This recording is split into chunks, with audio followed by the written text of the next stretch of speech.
Suicide చేసుకున్నారనే incident మాకు తెలిసినప్పుడు మేము అవునా అని చిన్న జంతు ఆవిడేమో అవునా అని ఎగ్జైటింగ్ అడుగుతుంది ఎలా జరిగింది ఏంటి వెళ్ళలేదు. I just have not like అది ఇంకా ఎక్సైటింగ్ అన్నమాట. Like shooting also it's like actually జరిగింది ఇలాంటి ఏదో ఒకటి ఇక్కడ and some spirit okay how does it feel అన్న ఫీలింగ్ ఉండింది. కాదు మీరు మీకు చిన్నప్పుడు ఎక్స్పీరియన్స్ ఎలా ఉండేదండి హారర్ లో? ఇప్పుడు నాకు ఫర్ ఎగ్జాంపుల్ నాకేంటంటే నేను చిన్నప్పుడు ఈవిల్ ఇలాంటి సినిమా కూడా నేను పక్కన 5 ఫ్రెండ్స్ పక్కన 5 కజిన్స్ పెట్టుకొని అప్పుడు చూసేవాడిని. నిజంగా నాకు తనలాగా ధైర్యంగా ఒకళ్ళే కూర్చొని అందరూ అది కూడా పడుకున్న తర్వాత ధైర్యంగా చూడాలంటే హారర్ కి అదొక గట్స్ ఉండాలి. నేను ఎప్పుడో 5 ఫ్రెండ్స్ పక్కన రే ఏంట్రా ఏం జరుగుతుంది అలా ఈవిల్ సినిమా. చిన్నప్పుడు ఏంటన్నా ఇప్పటికీ కూడా నైట్ అయితే జస్ట్ మనం పాట పాడడానికి వెళ్తే ఇంకో పాట పాడుకుంటూ వెళ్ళాలి, లేకపోతే ఏదో చిన్న తెలియని భయం. నాకు ఒకే ఒకసారి నాకు భయం వచ్చింది. అంటే అది ప్రాపర్ హారర్ కూడా కదా, మమ్మీ రిటర్న్స్ అనుకుంటా, mummy returns I don't know which one of that. అదే దానిలో ఒక సీన్ ఉంటది, ఒక టనల్ లాంటి దానిలో ఒకడు వెళ్తాడు, వాడి స్పెక్స్ ఇలా కింద పడిపోయి వాడికి కనిపించదు. సో ఏదో గోస్ట్ వాడికి తెలియదు ఆ మమ్మీ ఇస్ బిహైండ్ అని. ఆ సీన్ చూసి నేను ఏదో బయట ఏదో ఆడుకోవడానికి I went for playing or something, అప్పుడు I was turning around and seeing if he is there because glasses నాకు ఆ టైంలో గ్లాసెస్ ఉండే. So like I know how it is to feel like blurry vision లో ఎలా ఉంటుందని. Movie experience ఒకటి పొలాచి షూటింగ్కి వెళ్తే అండి, అక్కడ అజిత్ గారి సినిమా రిలీజ్ అవుతుంది, ముందు రోజు ఫ్యాన్స్ వేస్తారు, క్రేజ్ మామూలుగా ఉండదు ఇక్కడ అది ఇది అని తీసుకెళ్ళారు. 10:30, 11కి తీసుకెళ్లారు, బాక్స్ రాలేదంట.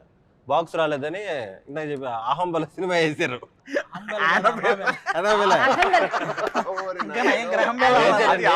అహమృత్యు కాదు ఆ సినిమా అయితే ఆల్మోస్ట్ గుండె అయిపోయేది. చాలా సార్లు నేను అసలుకి నానా రకాల బూతులు తిట్టాను ఆ డైరెక్టర్ని. మిమ్మల్ని తిడతారు అనుకోండి ఇప్పుడు ఏమో నాకు డోర్ తీసేటప్పుడు కూడా తిట్టేస్తున్నా, ఎందుకు ఆ సౌండ్ వేసావు, డోర్ మామూలుగా తీయచ్చు కదరా. ఆర్టిస్ట్ నేను చెప్పం కానీ మాకు ఒక హోటల్లో ఒక ఆర్టిస్ట్ తో ఒక చిన్న ఇన్సిడెంట్. పడుకునే ముందు అతను బెడ్ మీద నేను పడుకుంటున్నాను మీరు అందరూ పడుకోండి అనేవాడు. ఎవరితో అన్నా చెప్తున్నావు మన ఇద్దరమే కదా ఉంది ఇక్కడ అంటే, చుట్టూ దెయ్యాలు ఉంటాయి భయ వాటికి చెప్పి పడుకోవాలనేవాడు. ఇదేంటి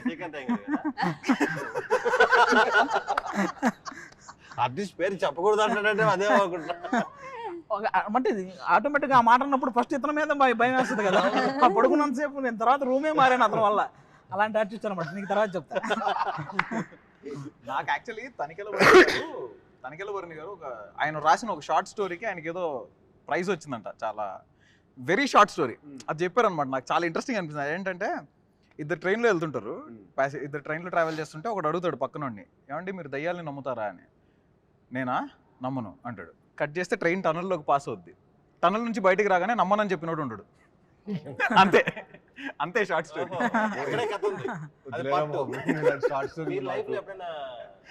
రియల్ గా చూసారండి ఆ ఫేస్ చేసిన ఎప్పుడు చిన్న ఇన్సిడెంట్ కూడా అలాంటి చోట అలాంటి చుట్టుపక్కల ఎవడో చూసాడని మనకు చెప్పడం వల్ల మనం ఆ భయంతో ఉండడం తప్ప ఎవడో చూస్తున్నాడు. అది నేను నిజంగా నేను ఒక పాయింట్ వరకు నేను హారర్ సినిమాలో చూసాను కాదు, నేను చిన్నప్పుడు కూడా ఇష్టపడలా. నాకు యాక్చువల్లీ కౌశిక్ కథ చెప్పినప్పుడు కూడా నేను హారర్ లాగా ఒక ఏదో కొత్త స్పేస్లో ఉండింది. హారర్ ఎక్స్పీరియన్స్ ఉంటుంది, ఎట్ ది సేమ్ టైం ఒక థ్రిల్లర్, మన సినిమాలో ఒక మంచి కాంటెంట్ కూడా స్ట్రాంగ్ ఉంటుంది. సో నాకు ఆ ఫ్లో బాగా నచ్చింది. సో ఇంట్రెస్టింగ్ అనిపించేసాక నాకు హారర్ సినిమాలు ఎవరైనా చెప్పారు అనుకున్న ముందు వద్దురా బాబు అసలు వన్ ఆర్మ్ డిస్టెన్స్ మనోడు చేసిన భయం వేస్తుంది కదండి. ఇలాగా సువర్ణమాయ ఒక చిన్న లైన్ చెప్పు, ఒక చిన్న లైన్ మొత్తం లైన్ చెప్పిద్దాం. సువర్ణమాయ రేడియో చెప్తే వినేటప్పుడు భయం వచ్చింది. ట్రైలర్ లో ఉన్న సువర్ణమాయ వాయిస్ చాలా బాగుంది అంటున్నారు. అది ఎందుకంటే వాళ్ళు ఈయన వాయిస్ వినలేదు, ఇంకా వాళ్ళకి తెలియదు ఎక్కడి నుంచి అది వచ్చింది కదా. ఒకసారి సువర్ణమాయ అది డైలాగ్ చెప్పాలి ఇంట్రడక్షన్. సువర్ణమాయ ఆఫీస్కి వెళ్ళినప్పుడు స్క్రిప్ట్ చెప్పేటప్పుడు కూడా చెప్పాడు. నా మైండ్ లో అయితే మీరు నమ్మరు, కరెక్ట్ క్లైమాక్స్ కి యూనో చాలా రేర్ అది కరెంట్ అనేది పోదు. జూబ్లీ హిల్స్ లో కరెంట్ పోవడం అనేది చాలా రేర్. సడన్ గా సినిమా అంతా అయిపోతుంది, లాస్ట్ లో కరెక్ట్ క్లైమాక్స్ ప్రీ క్లైమాక్స్ దగ్గర కరెంట్ పోయింది. ఏంటి ఏం ప్లానింగ్ చేసుకొని వచ్చాడా నన్ను కన్విన్స్ చేయడానికి, నాకు అర్థం కాదు. అప్పుడు ఏంటంటే నేను ఆ ఫేస్ లో ఎలా అంటానండి, మీరు నమ్మరు, ఒక 50-60 కథలు వేసుకుంటా రోజు. ఎవరు కథ పిలుస్తా అంటే వింటున్నా, ఎక్కడో చోట ఒక ఫ్రెష్ పాయింట్ ఎక్కడో చోట ఉంటుంది కదా, ఒక 500 డైరెక్టర్ ఎవరో ఉంటారు కదా, అన్ని కథలు వింటున్నా. సో నాకు ఏది కిక్ ఓకే ఎక్కడ చేసేయాలన్నట్టు కిక్ రాలా.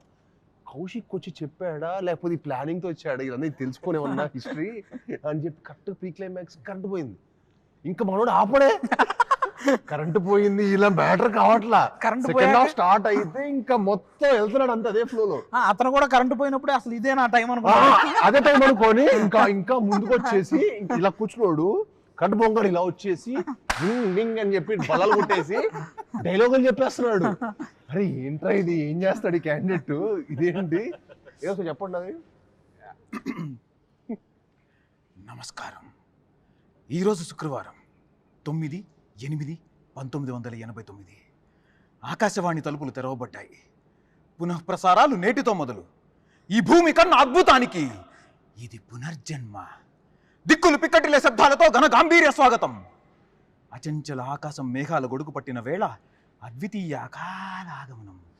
ఉసూరుమనే వాయువు ఆయువై ఉయ్యాల పాట పాడుతుంటే ప్రగాఢ నిద్ర నుంచి పైకి ఎందుకో మీరు సాయి కుమార్ గారికి వాళ్ళ తమ్ముడు కూడా మీరే డబ్బింగ్ చెప్పొచ్చు. ఇది క్లోజ్డ్ రూమ్ లో చెప్పాడు. అతను నవ్వు హైలైట్. ఆహ్వానం. నా ఈ రాక ఈశ్వరేచ్ఛ, బంధించిన ప్రళయానికి స్వేచ్ఛ, ఇది విధి లిఖితం. బాబాయ్ చెప్పండి భయ్యా, ఆ నవ్వుకి హారర్ సినిమా జానర్ అంటే ఏ యాక్టర్ కన్విన్స్ అవ్వడు? నీకు అర్థం కాల ఈ క్యాండిడేట్. అతను పైగా నరేషన్ 3 hours ఇలా చెప్పాడు. నేను ఫ్లాట్ మ్యాక్స్ ఇంకా ఇదేంట్రా బాబు, అసలు నరేషన్ మామూలుగా మనకు 10 నుంచి 5 నిమిషాలు డైలాగే ఇలా చెప్పాలంటే చాలా కష్టం. ఇలాంటి పెక్యులర్ వర్డ్స్ అనమాట. తర్వాత అడిగా ఏంటి భయ్యా ఏంటి మన బ్యాక్గ్రౌండ్ ఏంటంటే అప్పుడెప్పుడు నేను బ్రాహ్మణ్ అండి అన్నాడు. Okay, little it made sense. But still అది కూడా ఇప్పుడు ఆయన బ్రాహ్మణ్ అయినా కూడా అసలు కథ పరంగా మనం గుర్తుపెట్టుకొని 2.5 hours చెప్పాలంటే it's very tough thing. So అక్కడ ఫ్లాట్ అయ్యా. ఇంకా ఓకే క్యాండిడేట్ విషయం ఉంది, కానీ నువ్వు మంచి యాక్టర్ కూడా అవ్వచ్చు కౌశిక్. ఇప్పుడు అది అనిపిస్తుంది.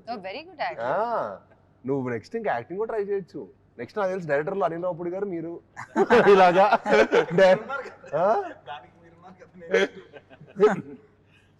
మీరు కూడా మీకు కూడా అలాగే చెప్పారా స్టోరీ? అదే సేమ్ అలాగే తెలుగులో చెప్పారు. నాకు అర్థం కాలేదు.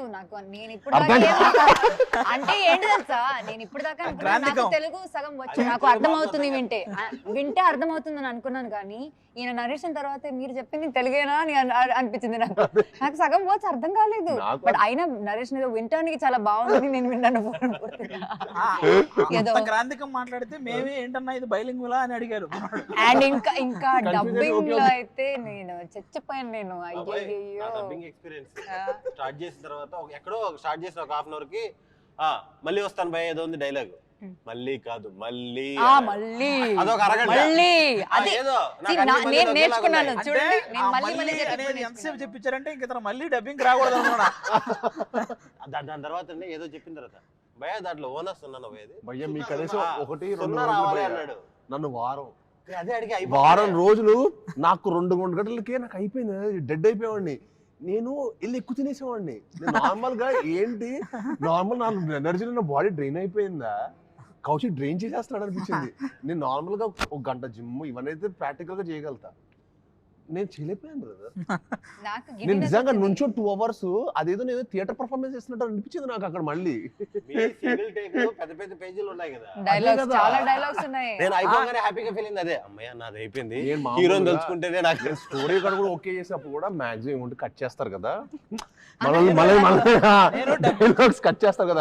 చెప్పేటప్పుడు మీ చూసి అన్నకు ఉన్నాయి నేను అనుకునేవాడిని. అమ్మో అన్న ఏంటి ఇంత పెద్ద డైలాగులు ఉన్నాయి అన్న పరిస్థితి ఏంటి అనుకునేవాడిని నేను. కానీ బాగా మేనేజ్ చేస్తాను.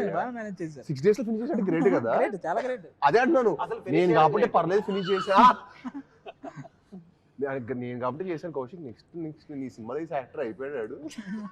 ఇలాంటి కథ కాబట్టి కొంచెం సింపుల్ గా లవ్ స్టోరీ అలాంటి రాసుకు తక్కువ డైలాగులు ఉన్నాయి హీరోకి. అదే చెప్తున్నా. మనోడు చెప్పేసి మన వాయిస్ వచ్చేసింది. అవన్నీ ఒప్పుకోడు. హలో అవన్నీ ఒప్పుకోడమ్మా. ఆ క్యాండిడేట్ ఏమో ఒప్పుకుంటాడు అనుకుంటున్నావు అవన్నీ. మళ్ళీ ఒప్పుకోడు. నన్ను ఆ డైలాగులు నేర్చుకోవడానికి మనం ఇంకా 2 సార్లు కట్ చేసాను, ఒక్కసారి 1/2 hour నేర్చుకుందాం అనుకున్నా. భయ్యా అదేదో మనోడు లైఫ్ ఏదో నేనేదో పాడు చేస్తున్నట్టు. మనోడితో ఒకటి రివర్స్ సైకాలజీ ఉంటది. అతను చాలా భవిష్యత్తు చాలా పెద్ద డైరెక్టర్ అవ్వబోతున్నాడు. అతని లైఫ్ నేను తొక్కేస్తాడు ఫీల్ అవుతుంటాడు. మనం నేర్చుకోకపోతే నేను భవిష్యత్తు చాలా పెద్ద డైరెక్టర్ అవుతున్నా